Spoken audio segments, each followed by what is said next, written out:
मुद्रण संस्कृति का इतिहास गहरा और विविध है। 6वीं शताब्दी में चीन में लकड़ी पर खुदाई कर प्रिंटिंग की शुरुआत हुई, जिसने ज्ञान के प्रसार की नई धाराओं का मार्ग प्रशस्त किया। जैसे जैसे गैल्वनरोटी में कागज का विकास हुआ, किताबों का उत्पादन बढ़ने लगा। जापान और कोरिया में भी इस कला का विकास हुआ, जहां हाथ से लिखी गई चित्रित पुस्तकें लोकप्रिय हुईं।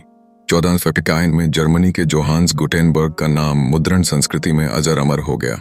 उन्होंने आधुनिक मुद्रण यंत्र का आविष्कार किया, जिससे पहली विस्तृत रूप से छपी किताब बाइबल निर्मित हुई। 16वीं शताब्दी तक यूरोप के विभिन्न हिस्सों में हजारों किताबें छपने लगीं, जिसने सभी वर्गों में पढ़ने की प्रवृत्ति को बढ़ावा दिया।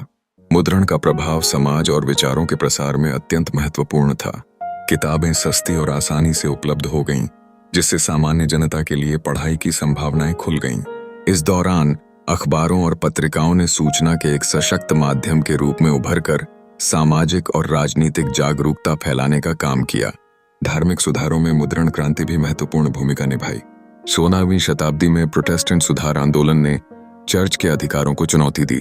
मार्टिन लूथर द्वारा छपी 95 थीसिस ने ईसाई धर्म में सुधार की एक नई लहर को जन्म दिया। चर्च के खिलाफ प्रकाशित हो रही आलोचनाओं ने धार्मिक विवादों को पहले से कहीं अधिक बढ़ा दिया।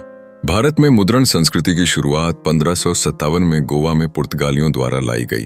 18वीं सदी तक अंग्रेजों ने बंगाल और मद्रास में प्रिंटिंग प्रेस स्थापित किए और जेम्स ऑगस्टस हिकी ने 1780 में पहला भारतीय समाचार पत्र बंगाल गजट प्रकाशित किया। इस प्रकार भारतीय भाषाओं में भी मुद्रण का माध्यम विकसित हुआ। नवजागरण के दौरान राजा राम मोहन राय जैसे समाज सुधारकों ने मुद्रण का उपयोग सामाजिक सुधारों के लिए किया। 19वीं सदी में भारतीय अखबारों ने ब्रिटिश शासन की आलोचना करना शुरू किया, जिससे स्वतंत्रता संग्राम की भावना को बल मिला। बाल गंगाधर तिलक ने अपने समाचार पत्रों के माध्यम से राष्ट्रवादी विचारों को फैलाया।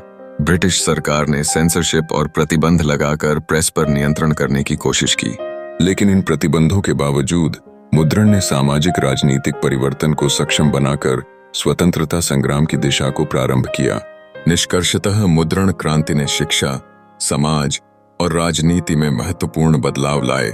भारत में यह एक सशक्त माध्यम बनकर उभरा, जिसने राष्ट्रवाद और स्वतंत्रता संग्राम को मजबूत किया।